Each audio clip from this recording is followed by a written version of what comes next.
Bismillahirrahmanirrahim. Assalamualaikum warahmatullahi wabarakatuh. Saudaraku pemirsa MTA TV dimanapun Anda berada, puji syukur Alhamdulillah senantiasa kita panjatkan kehadirat Allah Subhanahu wa Ta'ala atas karunia nikmat dan juga rahmatnya, sehingga di kesempatan siang hari ini kita bisa berjumpa kembali dalam program Itra Tani. Nah, seperti flyer yang kemarin sudah beredar di teman-teman dan juga sudah para pemirsa lihat, hari ini kita akan berbicara terkait dengan menangguh untung dari berbudidaya buah beligu. Nah, pemirsa barangkali kalau belum tahu buah beligu seperti apa, nanti silahkan simak acara ini hingga akhir, tentu dengan narasumber kita yaitu Bapak Haryanto, Sarjana Pertanian. Langsung saja kita sapa. Assalamualaikum warahmatullahi wabarakatuh. Waalaikumsalam warahmatullahi wabarakatuh. Kabar sehat hari ini Pak Har? Alhamdulillah sehat. Alhamdulillah, hari ini saya juga sehat Pak. Alhamdulillah. Amin. Semoga para pemirsa juga hari ini dalam keadaan sehat, sehingga dalam menjalankan aktivitasnya nanti bisa maksimal. Dan silahkan hari ini kita juga akan berikan waktunya untuk para pemirsa yang akan bertanya, bisa menghubungi kami di 0271 679 3000 atau di line SMS dan WA di 0811 255 3000. Baik Pak Har, hari ini kita akan membicarakan terkait dengan buah beligu ya. Ini buahnya ada di depan kita ya Pak ya. Barangkali sebenarnya para pemirsa sudah sering melihat, namun karena tidak tahu dan kurang familiarnya buah ini, tidak mengetahui kalau ternyata ini buah yang sangat manfaatnya banyak, khasiatnya juga luar biasa ini ya Pak Har ya. Kalau secara spesifik bentuknya ini seperti apa Pak Har? Boleh dijelaskan Pak? Untuk beligu atau juga orang Boyolali, orang Seragen itu mengatakan blonceng ya. Blonceng. Blonceng ya, blonceng. Banyak istilah-istilah yang dipakai untuk tanaman ini, Pak. Ada yang menamakan bigu, juga ada kendur. Kendur juga ada di sana. Karanganyar juga kendur kali ya. Beligu kalau itu Pak. Beligu juga. Iya. Nah, ini untuk beligu adalah tanaman merambat. Tanaman merambat yang itu tanaman sejenis kayak si melon, kayak waloh, dan juga kayak timun seperti itu. Hanya aja ini sifatnya untuk kulitnya ini keras, nanti ada bulu-bulu putih yang ada di sini, dan ini untuk satu biji atau satu buah ini bisa 2-3 kilo, bahkan 5 kiloan itu. Wah, secara kalau kasat mata ini mirip timun tapi ukurannya besar Pak. Besar iya. Ya. Ada lagi jangan keliru dengan labu ya. Labu itu kayak gini tapi yang panjang, terus nanti ada labu yang kayak kendil seperti itu, beda. Tapi kalau secara keluarga dari vegetasinya ini masih satu keluarga, daunnya dan cara berkembang biaknya juga sama untuk antara beligu sama labu. Hanya spesial labu ini memang untuk kulitnya keras, keras dan ini awet. Kalau ini disimpan di tempat yang sejuk itu bisa sampai 6 bulan bisa kita simpan di sana, dan ini sebetulnya sangat manfaat sekali bagi kesehatan dan juga bagi yang punya penyakit apapun. Dengan beligu ini juga akan menjadikan solusi. Masa simpannya bisa sampai 6 bulan ya? 6 bulan. Karena barangkali kulitnya ini keras ya? Ya, kulitnya keras, di dalam kulitnya dagingnya juga kenyal. Itu menyebabkan untuk penyimpanan beligu atau blonceng ini sangat lama seperti itu. Sepengetahuan saya Pak, buah beligu ini itu kan tanaman liar kalau setahu saya itu ya. Betul. Bahkan mungkin jarang juga dimanfaatkan oleh para petani ataupun yang membudidayakan beligu, sepertinya juga masih jarang itu sampai sekarang. Betul. Ya. Yang sebetulnya ini adalah prospek ke depan. Karena apa? Untuk 2 kilo seperti ini, ini kalau beli itu sudah 20.000. 20-25.000. Kalau untuk pasar, memang pasar besar saya belum tahu, tapi untuk pasar lokal seperti Pasar Gede, terus Pasar Legi, pasar-pasar yang mendukung itu, di sana pasti ada beligu seperti itu. Dan manfaatnya nek orang yang selama ini hanya untuk sayur, untuk sayur. Tapi sebetulnya selain untuk sayur, kalau ini kita kembangkan itu bisa untuk asinan, untuk manisan, untuk sirup dan lain sebagainya. Maka dari itu kalau memang ini akan dikembangkan secara besar-besaran, jangan hanya berbentuk buahnya saja, tapi sudah berbentuk olahan. Dengan olahan ini akan mempunyai nilai ekonomis yang memang sangat tinggi. Kalau dimakan secara langsung memang kurang lezat ya Pak ya. Kalau setahu saya kan ini kan juga getahnya banyak. Iya betul, memang getahnya banyak. Bagaimana untuk menghilangkan getah itu cukup kita rendam pakai air, kita kasih garam 15 menit, terus kita ambil sudah hilang semua. Oh gitu, ada triknya ya. Iya. Walaupun rasanya itu sebenarnya hambar ya Pak ya. Bisa hambar, makanya itu bagaimana untuk menciptakan dari bligo ini, dari kehambaran itu bisa menjadi nilai ekonomis. Bisa nanti kalau manisan itu bisa dibuat pandan, bisa dibuat rasa yang lebih enak, bisa dengan rasa mungkin agak ada coklatnya, bisa kita kasih warna-warni seperti itu. Jadi dari putih itu yang pucat, kalau nanti kita buat manisan itu bisa nanti bisa rasa jeruk juga, nanti warnanya bisa kita kuningkan. Tinggal inovasi yang kita buat ya Pak. Betul, dan itu sangat meraih dan pasti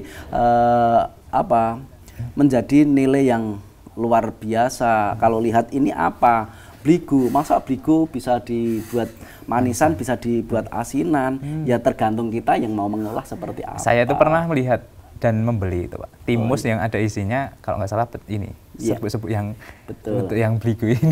Ya, bligo ini bisa dibuat dalamnya timus seperti di Karanganyar, terutama di daerah gunung sana. Memang ini olahan ini dirajang kecil-kecil dan itu rasanya betul-betul enak dan empuk. Lah bagaimana kok bisa empuk, dari keras kok bisa empuk? Nah, ini ada triknya juga. Bagaimana ini Pak? Banyak sekali yang mempertanyakan dari kulitnya yang keras, kemudian isinya itu kan juga dagingnya agak gimana gitu teksturnya, kenyal ya.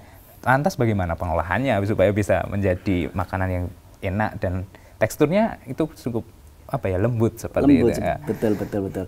Jadi begini, bagaimana untuk mengempukkan atau melunakkan daripada bligo ini yang selama ini para konsumen itu mengeluh kok atos, terus getahnya banyak, terus harus melalui tahap-tahap yang harus dilakukan. Nah ini sebetulnya cukup gampang sekali, seperti mbah-mbah yang dulu ketika untuk bagaimana mengupas ini biar gampang, itu rendam dulu dengan sirih putih, ataupun kapur putih. Kapur putih orang Jawa mengatakan enjet. Ya, jadi mbah-mbah dulu itu kalau susuran itu pakai yang putih yang nama enjet, itu bisa digunakan untuk mencampurkan adonan dengan air, kemudian ditambah garam sedikit, langsung kita rendam di situ 15 menit, itu nanti sudah akan lunak. Itu posisi buahnya masih utuh atau sudah dibelah itu? Bisa masih utuh, bisa dibelah dulu. Karena kalau nanti masih utuh kan apakah tidak mengganggu biji yang di dalamnya, sehingga kan nanti bisa kita manfaatkan lain untuk pembibitan? Tidak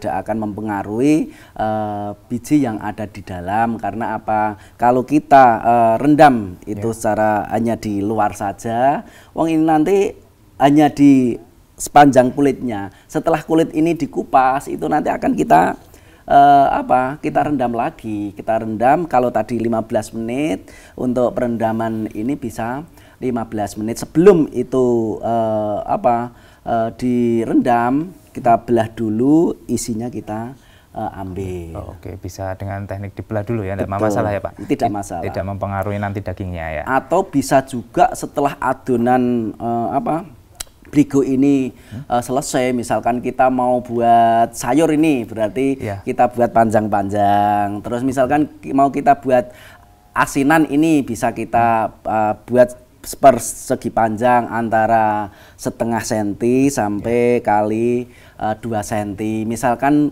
buat manisan kita buat seperti tahu itu persegi panjang ataupun kubus itu akan menambah keunikan ataupun nanti akan menambah keindahan. Bisa saja nanti di sini kita punya jeglok, ada kucing, ada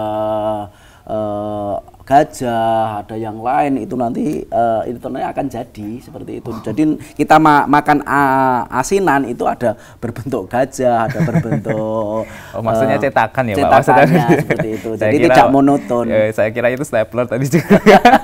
Ya, ini kan salah satu tanaman yang liar, bahkan kalau tidak salah itu saking mudahnya untuk ditanam. Betul. Itu ada yang merambat di halaman rumah sampai ke atap-atap gitu ya Pak. Betul. Ya. Karena kalau dari karakteristiknya yang seperti itu, bagaimana kita kalau mau mengontrol dalam proses pembudidayaannya Pak?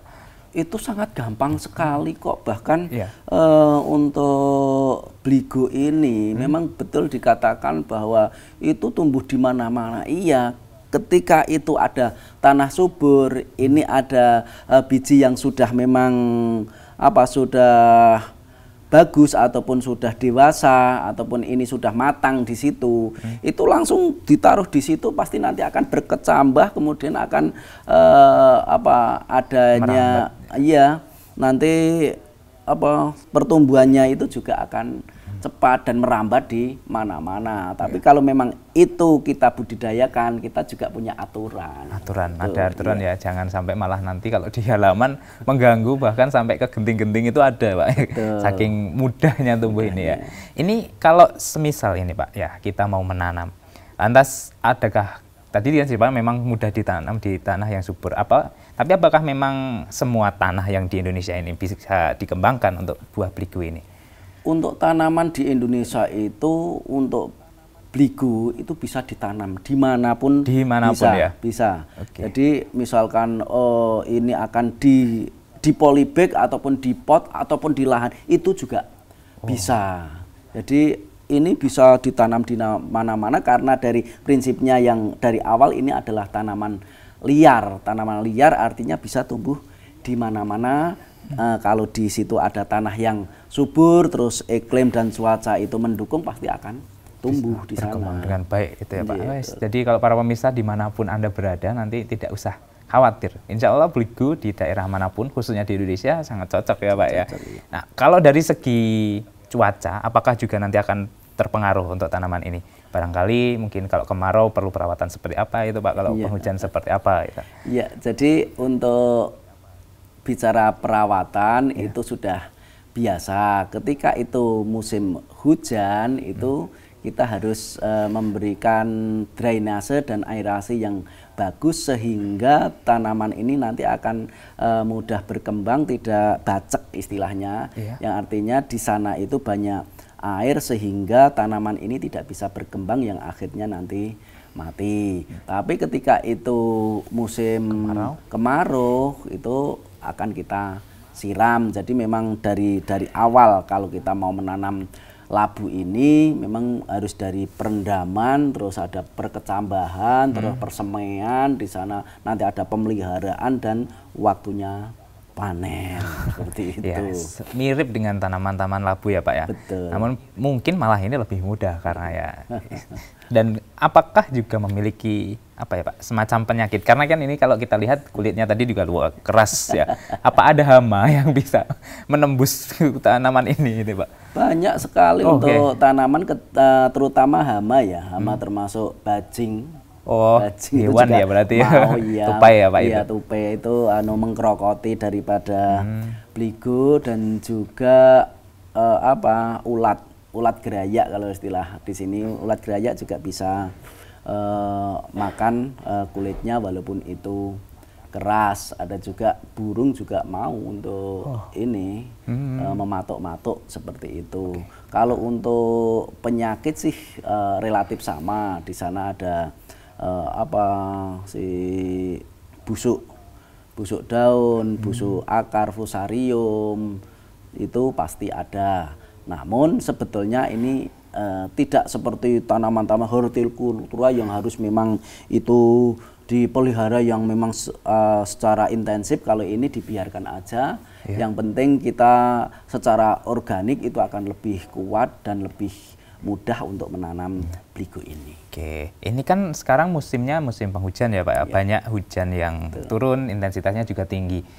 Padahal kalau kita lihat memang dalamnya juga termasuk tanaman yang berair gitu. Bagaimana pengkondisian supaya kalau misal di masa sekarang ini kita mau menanamnya buah beligo ini Pak?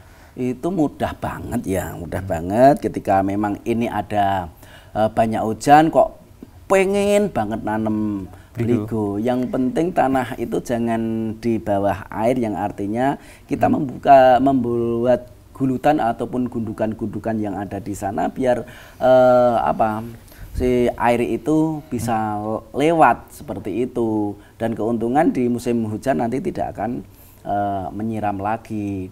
Dan sebaiknya itu nanti untuk menanam beligo ini di akhir Maret untuk awal April seperti itu. Itu nanti walaupun nanti di April sampai April Mei itu nanti sudah besar untuk 1 bulannya ini. Kalau memang tidak ada hujan, memang kita harus siram di situ. Barangkali kan sekarang mau mencoba menanamnya untuk nanti dihasil pas bulan Ramadan ya Pak, puasa. Jadi kan ini sebenarnya cocok juga untuk olahan-olahan minuman itu ya Pak ya. Sebetulnya tidak hanya di olahan aja kok, bahwa manfaat daripada beligo itu untuk kesehatan kan luar biasa. Contohnya seperti Contohnya karo kita flu, kita sigar ini dengan kita rendam pakai air hangat yang kurang lebih 40 derajat, kemudian kita setelah itu kita tiriskan, kemudian kita cuci lagi dengan air matang, air bersih, itu nanti langsung kita makan, flu akan reda. Ya, itu dengan perlakuan yang sama itu bisa mengurangi diare, bisa untuk mencegah anemia, untuk sakit kepala bisa makan ini juga. Migrain yang ada di sini dengan makan si beligo ini akan teratasi. Oke, ternyata manfaatnya bukan hanya untuk olahan, khasiat kesehatan juga banyak ya Pak ya. Betul, iya. Walaupun sekarang memang disepelekan ya. Karena kan juga pembudidaya kalau saya lihat juga masih jarang ini Pak ya. Betul ya. Apakah itu mengartikan ada kendala lain Pak selain karena prosesnya atau lain sebagainya? Tidak ada, karena selama ini untuk pengolahan beligo ini kan belum maksimal, sehingga perusahaan besar itu belum bisa menerima untuk tanaman beligo ini. Namun dari sekarang itu sudah dikembangkan melalui Pokja 3 ataupun PKK istilahnya, itu melalui KWT. Kelompok wanita tani. Iya, kelompok wanita tani itu dengan hati PKK di sana itu ini dikembangkan dengan dijadikan olahan-olahan yang itu nilainya lebih bagus lagi, lebih menggiurkan. Kalau nanti ini sudah dari KWT yang ada di Indonesia ini akan mengolah beligo, pastinya nanti akan bloom. Oke. Iya. Kalau ada program seperti itu nanti beliau semakin tertarik ya Pak. Iya. Ya. Baik, ini pemirsa silahkan nanti yang akan bertanya nanti bisa bergabung bersama kami. Namun nanti kita lanjutkan di sesi 2 dan istirahat dulu ya Pak Har ya. Saya sampaikan nanti silahkan menghubungi kami di 0271 679 3000 atau di line SMS dan WA di 0811 255 3000. Pastikan para pemirsa tetap bersama kami dalam program Mitra Tani.